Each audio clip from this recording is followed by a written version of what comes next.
Hello नमस्कार।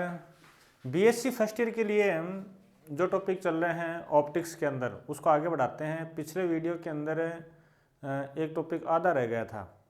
Topic जो चल रहा था वो पतली फिल्मों में व्यतिकरण, इंटरफेरेंस इन थिन फिल्म्स। ठीक है, उसमें जो डायग्राम बनाया था वो डायग्राम इस प्रकार से था, ध्यान हो तो। डायग्राम बनाने से पहले मैं बता दूं उसमें दो भाग थे। एक परावर्तित प्रकाश की किरणों के अंदर यानी रिफ्लेक्टेड जो लाइट रेज थी उनमें इंटरफेरेंस, एक है ट्रांसमिटेड के अंदर यानी पारगमित के अंदर व्यतिकरण था। ठीक है, तो परावर्तित वाला मैं कर चुका था। आज अपन बात करेंगे कौन से के लिए, ट्रांसमिटेड के लिए बात करेंगे। और डायग्राम से पहले हेडिंग डालूं, क्वेश्चन कौन, ये किस में चल रहा है अपना, पतली फिल्मों में व्यतिकरण। उसी का अगला भाग है पारगमित किरणों में व्यतिकरण। देखो मूल टॉपिक जो था वो कौन सा था, मूल टॉपिक अपना जो था वो था कि पतली फिल्मों में व्यतिकरण। उसका मैंने एग्जांपल बताया था कि साबुन का बुलबुला रंगीन क्यों दिखाई देता है, तो अपन लिखते हैं, या फिर पानी पर तेल की परत रंगीन क्यों दिखाई देती है, तो अपन लिखते हैं। ठीक है ना, कि प्रकाश का व्यतिकरण होता है, इंटरफेरेंस होता है। डायग्राम यूं बनाया था, याद हो तो।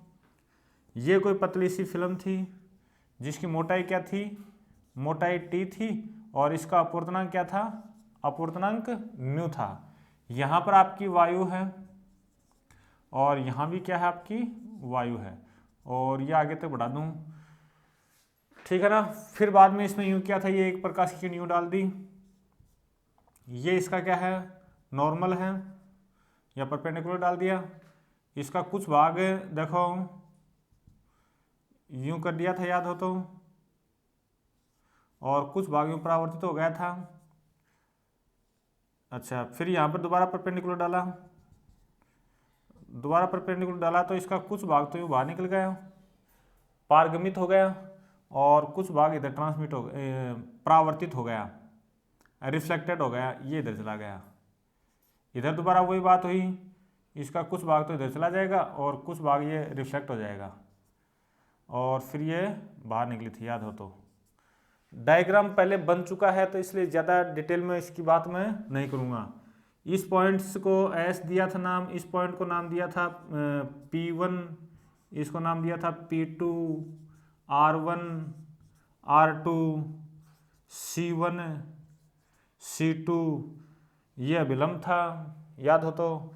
ये कोण अगर आई है तो ये कोण आई, फिर ये कोण अपन ने वहाँ पर लिया था R, ये कोण R है तो वहीं पे मैंने बताया था कि ये कोण भी R होगा और ये कोण भी क्या होगा, R होगा।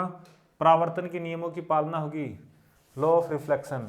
ठीक है, अब देखो थोड़ी सी गलती है इसमें, ये दोनों प्रकाश की किरणें पैरेलल होनी चाहिए। क्या होनी चाहिए, पैरेलल।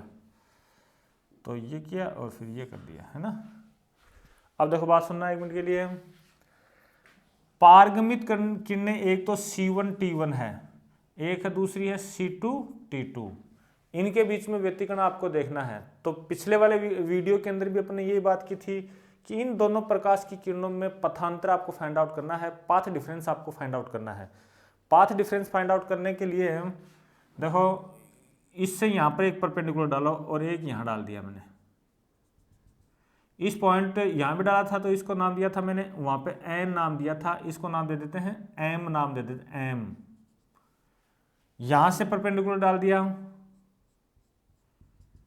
तो वहाँ शायद ए नाम दिया था, यहाँ दिया था बी नाम दे देता हूँ। ये 90 है आपका, ये 90 है ही अपना। बात समझ आ गई सबके। अब देखो आगे बढ़ते हैं। अगर ये कोण R है तो देखो वायु इधर है, यहाँ पानी है, या जो दूसरा माध्यम कांच है, यहाँ दोबारा वायु है, तो ये कोण I है, तो ये कोण भी आपका क्या होगा, I होगा। बात याद होगी सबके। इसके बाद में मैं बात करता हूँ कि इन दोनों कोणों का योग, ये दोनों एंगल इनका जो टोटल है वो आपका 90 है, ऐसे इन दोनों का भी 90 है। तो ये कोण और ये कोण दोनों क्या हो जाएंगे, आपके बराबर हो जाएंगे। इसको भी लिखा मैंने, I लिख दिया। क्या इतनी बात याद होगी सबके? अगर इतनी बात याद होगी तो इसके बाद में देखो, ये कोण आपका R, समझते हो क्यों R है, एकांतर कोण है, ये कोण R है तो ये कोण भी आपका क्या होगा, आर होगा। अब देखो इतनी सी t time, small t time में यहाँ से प्रकाश की किरण चली वो तो पहुंची बी पर, और ये जो T2 वाली है देखो वो यूं जाएगी, यूं जाके यूं आएगी, तो यानी इसने डिस्टेंस ट्रेवल की है, ये की है। फिर बाद में यानी इसकी डिस्टेंस तो कितनी है T2 वाली की, C1 P2 और P2 C2। ये माध्यम में है, निर्वात के इक्वल करने के लिए म्यू उससे मल्टीप्लाई करेंगे, रिफ्रैक्टिव इंडेक्स से क्या करेंगे, मल्टीप्लाई करेंगे, ठीक है ना। और फिर बाद में माइनस से ये माइनस कर देंगे तो आपके पास में क्या आ जाएगा, पाथ डिफरेंस आ जाएगा। तो देखो मैं ऐसे करता हूँ, जो पारगमित किरणें, पारगमित ट्रांसमिटेड जो वेव हैं, रेज जो हैं, किरणों C1 T1 व C2 T2 के मध्य पथांतर, अगर उसको मैं डेल लिखूं तो दैट इक्वल टू क्या होगा आपका, देखो एक बार दोबारा रिवाइज करो, C1 इसका जो डिस्टेंस है वो ज़्यादा है, ये यहाँ से यहाँ जाएगी, यहाँ से यहाँ जाएगी, तो ये आएगा आपका C1 P2 plus P2 C2। इसको मैंने म्यू से मल्टीप्लाई किया निर्वात की इक्वल करने के लिए। अगर ये निर्वात में चलती यही प्रकाश की किरण तो इतना डिस्टेंस ट्रेवल करेगी, बात क्लियर होगी सबके। अगर ये निर्वात में नहीं चलती है तो इतना करती है, निर्वात में चलती है इतना हो जाएगा। इसमें से माइनस करूंगा C1b, माइनस क्या करेंगे C1b, आपकी इक्वेशन नंबर 1 आ गई। अगर पहली इक्वेशन आप ठीक से समझ लेते हो तो अपना अगला टारगेट होता है कि ये वैल्यू फाइंड आउट करूं, C1 P2 और P2 C2 ये फाइंड आउट करूं। तो ये फाइंड आउट करने के लिए जो आपको त्रिभुज दिखाई दे रहे हैं शायद, त्रिभुज ये ले लो C1 P2M, C1 P2M व त्रिभुज कौन सा लिखूं, C2M P2, यानी ये दोनों त्रिभुज हैं, एक तो ये है और एक ये ट्रायंगल है। इसके अंदर मैं बात करता हूं तो देखो कोस R इक्वल टू क्या लिखा जाएगा, कोस R, ये एंगल R है तो ये हो जाएगा इसका बेस हो जाएगा, तो ये लिखा जाएगा P2M upon C1 P2, C1 P2। अच्छा यहीं से P2M किसके बराबर है, स्मॉल t के बराबर है, और ये लिखा C1 P2। यहीं से देखो आपके आ गया C1 P2 equal to T upon cos R आ गया, और ये अगले वाले के अंदर ये बराबर हो जाएगा P2 C2। ये इक्वेशन नंबर 2 आ गई। एक बार दोबारा रिवाइज कर लेता हूं, ये जो ट्रायंगल आपको दे रखा है, इस ट्रायंगल के अंदर ये एंगल अगर आपको R है तो ये तो इसका हो गया लंब, बोलते हैं इसको लंब, है ना। अच्छा जिसको इंग्लिश में आप बोलते हैं हाइपोटेनियस, ये आपका क्या हो गया, बेस हो गया, और कोस बराबर क्या होता है, बेस अपॉन ये जो होती है जो लंबे वाले कर्ण जिसको बोलते हैं, बेस अपॉन कर्ण। बात याद होगी सबके, हमें इंग्लिश में हाइपोटेनियस नहीं बोलते हैं इसको। ये कर लिया सबने, तो ये आपकी फाइंड आउट हो गई। कहने का मतलब है ये दोनों आ चुकी हैं आपके पास में। अब बात करता हूं मैं C1b की, तो C1b के लिए त्रिभुज, नीचे वाले त्रिभुज, चलो C1b C2 में बोलो क्या लिखूं, C1b C2 के अंदर मैं लिखूंगा आपके पास में, मेरे को ये चाहिए तो साइन आई, क्या लिखूंगा, साइन आई लिखा मैंने, बात क्लियर होगी। तो साइन आई इक्वल टू क्या आएगा बोलो, sine i equal to, sine i equal to ये इसका लंब हो गया, तो ये लिखा C1b अपॉन क्या लिखूं, C1b अपॉन ये लिखा जाएगा C1 C2, C1 C2, C1b बराबर कितना आ गया, ये आ गया आपका C1 C2 और साइन आई आ गया नंबर 3 आ गया।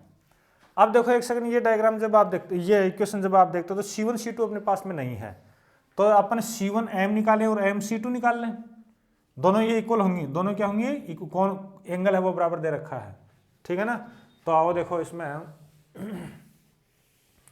मैं बात करता हूँ, चलो यही कर देता हूँ। ये निकालने के लिए मैं tan R इक्वल टू लिखूंगा, क्या लिखूंगा, tan R, tan R equal to आ जाएगा आपका लंब बटा आधार, लंब बटा आधार, तो ये लिखा जाएगा C1m अपॉन आधार ये है P2m। C1m जो है वो आपका अपॉन P2m किसके बराबर है, T के। तो ये आपके पास में क्या प्राप्त हो गया, C1m इक्वल टू T10R आ गया। ये है, ये इसके बराबर हो जाएगा, दैट इक्वल टू MC2। तो अपने पास में 100 इसमें पुट कर दूं, C1b इक्वल टू क्या लिखूं, C1C2 जो क्या लिखा जाएगा 2T10R, और ये तो लिखा C1C2 की जगह पर। अरे भाई इसको मैं ऐसे तोड़ नहीं सकता क्या, C1m प्लस MC2 और इनटू में आ गया आपका साइन आई। फिर लिखेंगे ये मान समीकरण 1 में रखने पर, ये मान समीकरण 1 में रखने पर, जब समीकरण 1 आपका ये है तो C1P2 और P2C2 की वैल्यू तो ये है, तो इसकी जगह ये कर दूंगा। तो देखो कैसे क्या करते हैं, यहां से डेल आपका चेंज हो जाएगा, म्यू की जगह म्यू लिखा, इसकी जगह लिखा जाएगा 2t cos r, 2t cos r लिखा जाएगा। फिर बाद में माइनस C1b की जगह क्या लिखूं, ये रहा C1b, तो ये आ जाएगा 2t 10R और इनटू में साइन आई। ये आपकी इक्वेशन बन गई है। अब देखो मेरे हिसाब से अगर आप देखते हो इसको सोल्व करना है तो ये लिखा 2μt अपॉन कोस आर, तो निकाल लिया बाहर, अंदर बच गया 1 माइनस इसकी जगह क्या लिखूं 2t तो बाहर आ ही गया, ये आ गया 10R और साइन आई अपॉन ये म्यू नीचे जाएगा और कोस आर नीचे जाएगा। इस म्यू की जगह आप रखोगे, अपन जानते हैं लॉ ऑफ रिफ्लेक्शन, स्नेल का नियम, आप क्या जानते हो, sine i upon sine r, ये जानते हो। ये वैल्यू पुट करते हैं तो आपके पास में ये आ जाएगा 2μt upon cos R 1 minus cos square, ये sine square R, 1 minus sine square R, ये आ जाएगा। और ये वैल्यू जब पुट करूँ मैं इसमें, हमें इसको थोड़ा मैथमेटिक्स की आपके समझ आ जाएगा, डेल इक्वल टू आ गया, ये सेम वही लाइन आएगी 2μt कोस आर आ जाएगा। ये आपका पथांतर आ चुका है। अब वहां पर देखो इससे पहले वाले के अंदर ये बात की थी कि जो परावर्तन जब सघन माध्यम से होता है तो λ/2 अतिरिक्त पथांतर उत्पन्न हो जाता है, λ/2 अतिरिक्त पथांतर उत्पन्न हो जाता है। यहाँ ऐसी बात नहीं है, ठीक है ना, तो इसको आगे चेंज नहीं करेंगे। अरे थोड़ा समझना इस बात को, जब दोनों प्रकाश की किरणों में परावर्तन जो है जब सघन माध्यम से होता है, इसका परावर्तन यहाँ पर सघन माध्यम में हो गया तो λ/2 अतिरिक्त ले लिया था। अब ये पारगमन है तो इसका तो कुछ होगा नहीं, ये भी कहाँ से परावर्तित होकर आ रही है, ये यहाँ से परावर्तित होकर आ रही है, तो ये क्या है, विरल है। कहने का मतलब क्या है कि यहाँ दोनों ही विरल माध्यम से परावर्तित या पारगमित होकर आ रही हैं, तो अपन λ/2 का अतिरिक्त पथांतर नहीं लेते हैं। मेरे हिसाब से समझ आ गई सबके। अब अगर आपके पास में पथांतर उत्पन्न हो चुका तो दो केस बनते हैं। नंबर फर्स्ट है कंस्ट्रक्टिव यानी संपोषी व्यतिकरण, और संपोषी व्यतिकरण की कंडीशन क्या होती है, del equal to n lambda, del equal to n lambda. इसमें एन इक्वल टू कहाँ से लेते हैं, 0 1 2 3 ये लेते हैं। ये वैल्यू जब इसके अंदर पुट करूंगा तो आपके पास में क्या प्राप्त हो जाएगा, 2μt cos r equal to n lambda. यानी पारगमित किरणों के लिए जब ये केस फुलफिल होता है, ये कंडीशन फुलफिल होती है, तो वहां पर आपको संपोषी व्यतिकरण प्राप्त होता है। और संपोषी व्यतिकरण का मतलब वहां पर आपको ब्राइट फ्रिंजें प्राप्त होती हैं, चमकीली फ्रिंजें प्राप्त होती हैं। ध्यान रहे, ये सेम कंडीशन वहां विनाशी के लिए थी, विपरीत। इसी को बोलते हैं पूरक व्यतिकरण। क्या बोलते हैं, पूरक व्यतिकरण बोलते हैं। इसके बाद में विनाशी यानी डिस्ट्रक्टिव के लिए आप लोग जानते हो पथांतर इक्वल टू होता है 2n + -1 λ/2, 2n + -1 λ/2, ठीक बात है। तो देखो अगर यहां पर दोबारा वही बात है, व्यतिकरण के अंदर n का मान है वो आपको 1 से शुरू करना है, और 1 से जब शुरू करते हो तो ये वैल्यू आपके पास में ये प्राप्त हो जाती है। बात क्लियर होगी सबके। तो देखो यहाँ क्या लिखूंगा, 2 mu t cos r equal to 2n plus minus 1 lambda by 2, ये आपका आंसर हो गया। ठीक बात है। तो इस प्रकार से ये टॉपिक कंप्लीट होता है। नेक्स्ट किसी वीडियो के अंदर अपन दोबारा मिलते हैं। थोड़ा ध्यान से पढ़ना। Thank you very much.